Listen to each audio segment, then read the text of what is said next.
C-100 freight car inspection for Norfolk Southern. What is it? Let's talk about it. What's going on, guys? Today we're going to jump into a C-100. What is a C-100 exactly? We're going to go over all of this.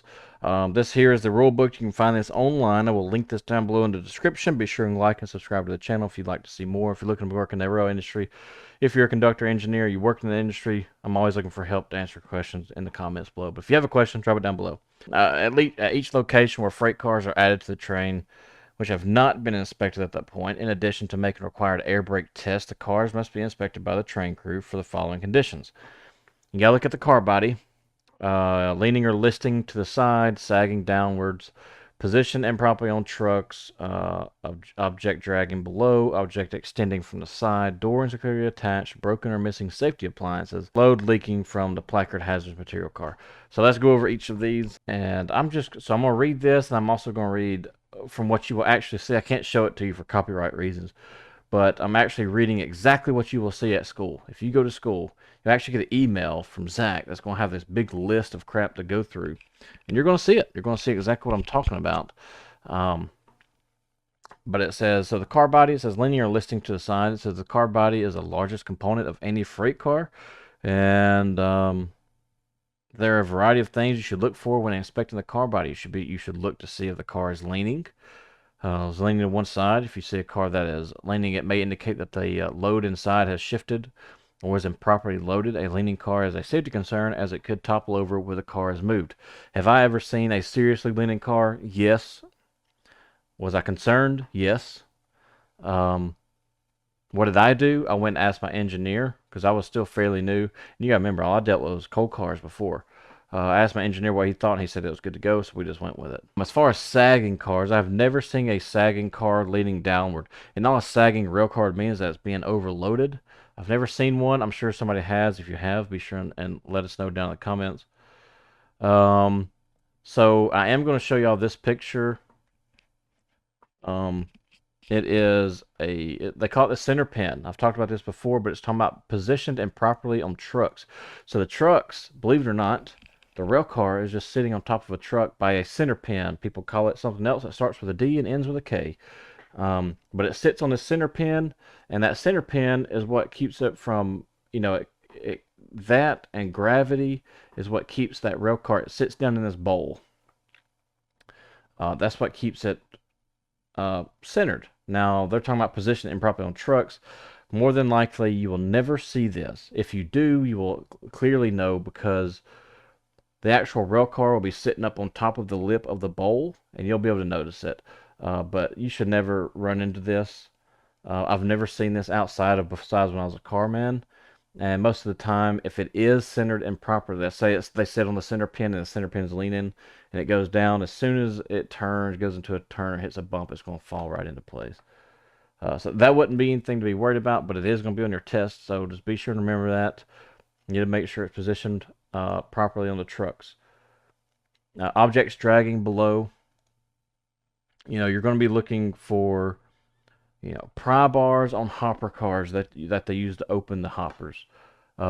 Air hoses is a big one. Sometimes your air hoses will drag down, and you can make a simple adjustment on the lanyard on the air hose, the little cable. You can adjust those. You can see these straps that connect to these glad hands right here.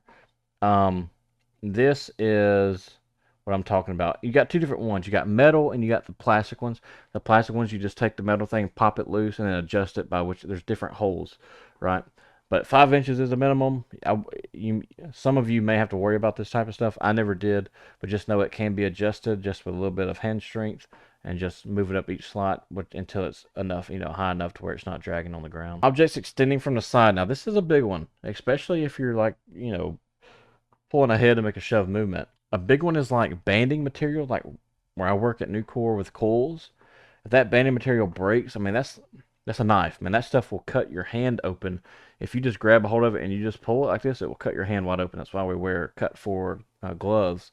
And believe it or not, they'll cut the gloves. It's like Kevlar material. It'll cut right through it. So yeah, looking for any type of things extending off the rail car, whether it be anything. It could be anything sticking outside that rail car, especially on your scrap cars. Be careful. That's where you're going to see a lot of it. That's where I saw a lot of it. The next one's going to be insecure doors. A big question I've seen is, can you move a boxcar with open or closed doors? It doesn't matter as long as the door is securely in its space. So if it's opened, as long as it's open and locked in place, it's good. If it's closed and they're closed and locked in place, it's okay.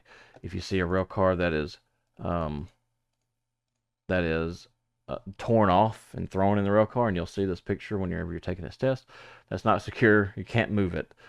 Call your train master if you need to do that.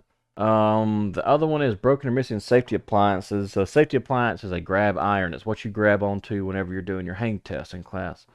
They're not allowed to be broke. If they are, you can report it if you want to, or just grab another one. That's completely up to you. The rule is to inspect it, and if it's not within the C-100 car inspection, let somebody know. Of course, you're looking for loaded, leaking, or placard hazardous material cars. So if you're a tank cars, for example, they have these caps that's on the bottom of these tank cars. They have these little caps. You want to make sure they're not leaking. I've never seen a leaking tank car. If it is leaking, look at your freaking placard and see what it is. Pull out your book on your, whatever you'll call it now, the MRT, MRS, MRSP, whatever this thing. See what kind of material it is. Report it to the customer if they're there. If they're not, report it to your train master. You'll be good to go. Your next thing on your C-100 is going to be coupling, insecure coupling. This is pretty easy. You have these things called a thumb, and whenever you couple, the thumbs will fall down, and it'll let you know. It's called a knuckle lock. It's a knuckle lock and a knuckle lock assembly.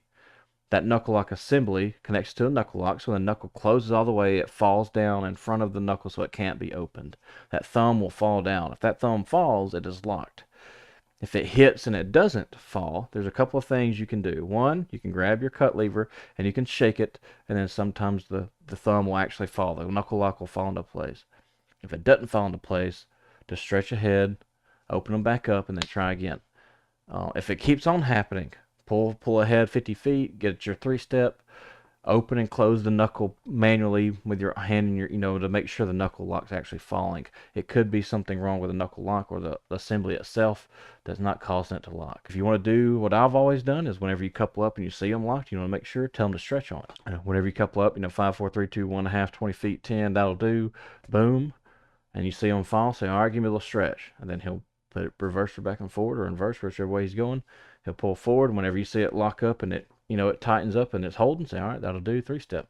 And then go in and do your work. Overheated wheel or journal. This is one I've never seen. Well, I can't say that. I've seen smoking brake shoes before. But an overheated a wheel journal is, I'm not going to say it's unlikely because you may run into it. But you'll be able to tell. I mean, if it's current, it could possibly be glowing red.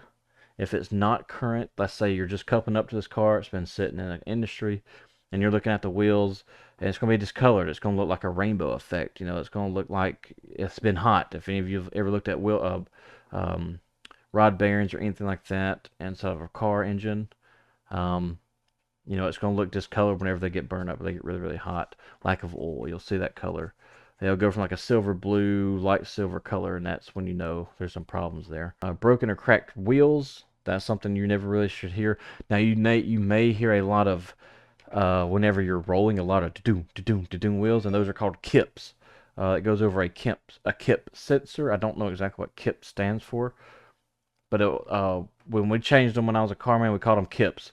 And it was just a flat spot on the rail car where maybe someone had left a handbrake on it when they were taking it across the route, or maybe they were shoving back for a long period of time with a handbrake, who knows.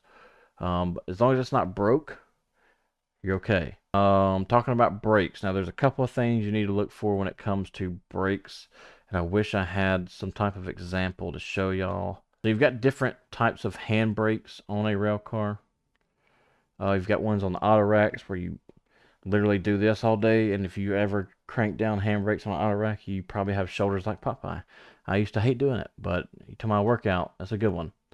Let's look at this picture right here. So this red one right here, if you, make sure I'm not covering it up. Kind of am. Go over here.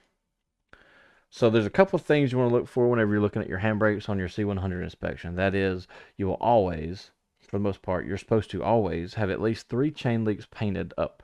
That tells you, just by glancing at it, that the chain is loose. If you don't believe it's loose, Most of the time, you already have your 3-step during this time. Go in there and just grab the chain and make sure it's loose. That's your first thing you need to do. But anyways, you're going to be looking at this piston, and this piston right here, if it is in all the way, that means the handbrake has been knocked off. The only problem with that is you're not going to know entirely if the piston is completely, if the handbrake is completely off until you put air to it. Once you put air to it and they charge up the train, the piston will go in. And once that piston goes in, this part right here will go in with it, and that way you'll know. But most of the time, if your handbrake is loose, then you're good to go. Whenever you couple up to your rail car and you put your hose on it, put your air to it, cut your air in, and release your 3-step, and he starts to pump the brakes up and get his flow down, you'll actually hear that rail car go psss, and then that piston will actually slide in and hit. That's how you know your brakes are off. Brake that fails to release. There's a couple of things that I have done in the past, and that would be to cut that. So let's say here's your car, your bad car that's not releasing. Here's the good car. Cut this air out on this one, and there's a handle on the side you can pull, and it actually releases the air out of it. Pull that handle and see if that works. Something else you can do if that don't work is cut your air back. You can, whenever you cut your air out, you can actually go back to whichever car this is. If it's coupled up to 3 cars, you got your angle cock cut in, actually shoot those 3 cars in emergency. So what that might do is it might take that piston if it's jammed up and actually send it out further. And then whenever you cut your air back in slowly, it could also release that piston. Something else you could do, get your 3-step and actually tighten down that handbrake by hand as hard as you possibly can, and then pop it loose from the handbrake release. And sometimes that'll actually help it also. That is a C-100 inspection in a nutshell. I know there wasn't much to see here, but this is something that you will absolutely go over in class. They're real big about C-100s. It has saved me in the past, so do them. I'm not saying you have to look at the wheels and all that goofy stuff, but actually do them, because when you couple up to when you go to an industry, some industries use wheel chocks to stop the rail cars from moving. Industries hook up hoses to tank cars. There can still be a hose hooked up. If you have hopper cars that are being loaded, you normally go underneath the canopy, and they have these things that hook or that actually dump material down into these hoppers, and they could be sitting on top of the rail car. There's a lot of things you could do, and just look over the rail cars really good, especially if you're not familiar with the industry and you've only worked it a couple of times. Be sure and look at your rail cars. CYA, guys. CYA. Cover your and you'll be okay. Hopefully this was helpful. If you did enjoy it, be sure and let me know down below. Appreciate all the members and stuff like that. Everybody going to school. I would have been there on July the 4th. I'm curious, anybody heard my name get called? Did anybody hear Joey Cobb? Because if they did, that would have been me, but I wasn't there. Anyways, I'll see you guys in a couple of days with their next deal when it comes to new conductors, since they're just hiring like crazy. Try and get y'all better prepared for class. So until then, I'll see you guys in a couple of days. Be safe, be good, good luck, be a sponge, study your signals. You'll be all right. Bye.